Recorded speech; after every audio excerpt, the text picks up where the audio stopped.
Je vous souhaite le bonjour, la bienvenue sur notre site et le Verbe s'est fait chair.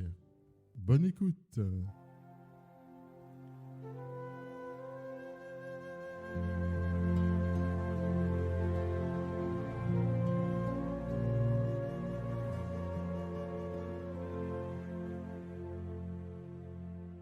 Évangile de Jésus-Christ selon saint Luc. En ce temps-là, les apôtres dirent au Seigneur : « Augmente en nous la foi. » Le Seigneur répondit : « Si vous aviez de la foi, gros comme une graine de moutarde, vous auriez dit à l'arbre que voici, déracine-toi et va te planter dans la mer, et il vous aurait obéi. Lequel d'entre vous, quand son serviteur aura labouré ou gardé les bêtes, lui dira à son retour des champs : Viens vite prendre place à table ? Ne lui dira-t-il pas plutôt : Prépare-moi à dîner, mets-toi en tenue pour me servir le temps que je mange et boive ? Ensuite, tu mangeras et boiras à ton tour ? Va-t-il être reconnaissant envers ce serviteur d'avoir exécuté ses ordres ? De même vous aussi, quand vous aurez exécuté tout ce qui vous a été ordonné, dites : Nous sommes de simples serviteurs. Nous n'avons fait que notre devoir.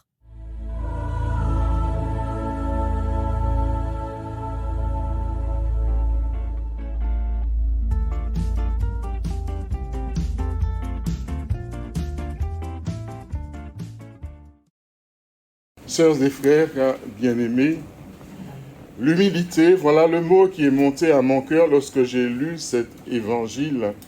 Humilité spécialement à l'égard de la foi et à l'égard du service. En regard de la foi, le texte nous présente un paradoxe entre le « augmente en nous la foi » et « si vous aviez de la foi comme une graine de moutarde ». Une tension donc entre l'augmentation et la diminution à un grain de moutarde. Mais la clé est là justement dans ce paradoxe. Pour que la foi augmente, elle doit devenir de plus en plus petite, de plus en plus humble. Sa puissance, disons-le, vertigineuse n'est que dans sa petitesse.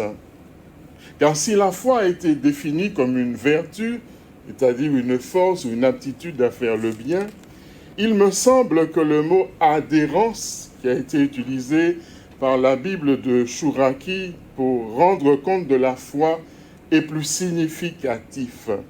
Ad arere, ad ere signifie être attaché à, laissant entendre que la foi est comme le point de jonction dans l'être, où comme humain, elle nous donne de consentir au don que Dieu nous fait de sa propre personne.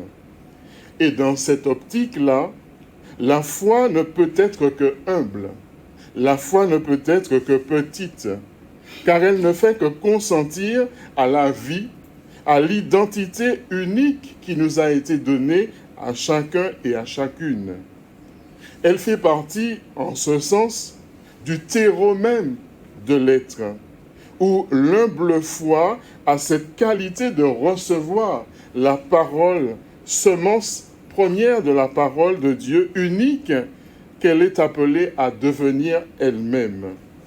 La foi porte donc en elle-même, par son ouverture, par son consentement au don de Dieu, l'obéissance à sa propre parole dans la parole de Dieu. La réalité est que tout l'univers et tout ce qui le contient vit dans l'obéissance au Père. À chaque instant, chaque être est ce que Dieu veut qu'il soit, ou est appelé à vivre selon l'être créé qu'il lui a donné. Un arbre créé par Dieu obéit toujours à sa nature. Et qu'importe le pays, toujours il va rechercher la lumière. Planter ses racines dans la terre, il va respirer le souffle. Il n'y a que l'humain qui désobéit et qui vit contre nature. Et ce, parce que cette dimension de la foi intrinsèque à sa nature humaine a été blessée. Mais si cette foi retrouve son humilité, eh bien, elle a une puissance infinie. Comme le souligne d'ailleurs la folie de ses paroles, vous auriez dit à l'arbre que voici, déracine-toi et va te planter dans la mer, et il vous aurait obéi. Si l'humain dit oui à qui il est, si l'humain a foi en l'identité filiale unique que Dieu lui a donnée, eh bien, il obéit à Dieu en obéissant à qui il est. Un tel humain alors, comme un arbre, cherche la lumière, plante ses racines dans la terre, respire le souffle divin. S'il vit dans cette foi et donc dans cette obéissance, Dieu lui donne par sa foi pouvoir sur la création.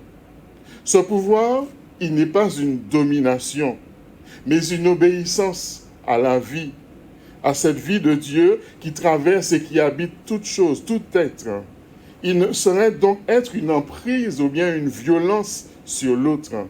Alors, comme Saint François, eh bien, sa vie devient un cantique spirituel à la création, à l'œuvre de Dieu, et il peut se faire obéir par le loup énorme, terrible, féroce, où il peut prêcher aux oiseaux qui se taisent pour entendre le chant de Dieu qui sort de sa bouche. De par sa propre obéissance, Saint François d'Assise nous montre comme Jésus qui arrête la tempête, ce qu'il y a d'humble dans la foi, la capacité que l'on peut puiser dans l'humilité de se faire obéir par la création parce que, eh bien, nous sommes entrés dans notre propre mystère. La foi humble nous conduit donc en ce lieu où Dieu lui-même a déposé en nous sa grâce, la foi qu'il a de nous afin de croire en lui et saisir que croire en l'humain, c'est aussi croire en Dieu et que croire en Dieu, c'est aussi croire en l'humain. Nous comprenons alors que l'humilité, l'obéissance du service présenté dans la deuxième partie du texte évangélique dérive de l'humilité, de l'obéissance de la foi. Et en ce sens, le service, lui non plus, ne peut jamais être une soumission avilissante ou une contrainte, mais uniquement la réponse gratuite d'amour au don de soi reçu gratuitement de la part de Dieu. Comme dit le texte, nous sommes de ses serviteurs. Nous n'avons fait qu'un autre devoir. Le devoir, l'obéissance, c'est tout simplement de réaliser la plénitude de notre don.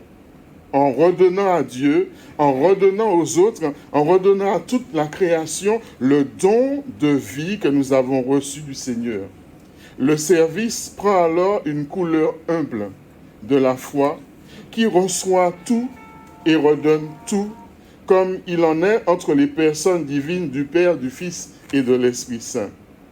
L'humilité, voilà la disposition intrinsèque de l'être humain déposé en l'image de Dieu que nous sommes chacun, chacune. En Dieu, le toujours plus grand se confond avec le toujours plus petit, avec le toujours plus humble, parce que pour le Fils, cela va lui demander beaucoup d'humilité, de tout recevoir du Père dans l'Esprit, le Père de tout recevoir en retour du Fils dans l'Esprit, et l'Esprit de tout recevoir du Père et du Fils.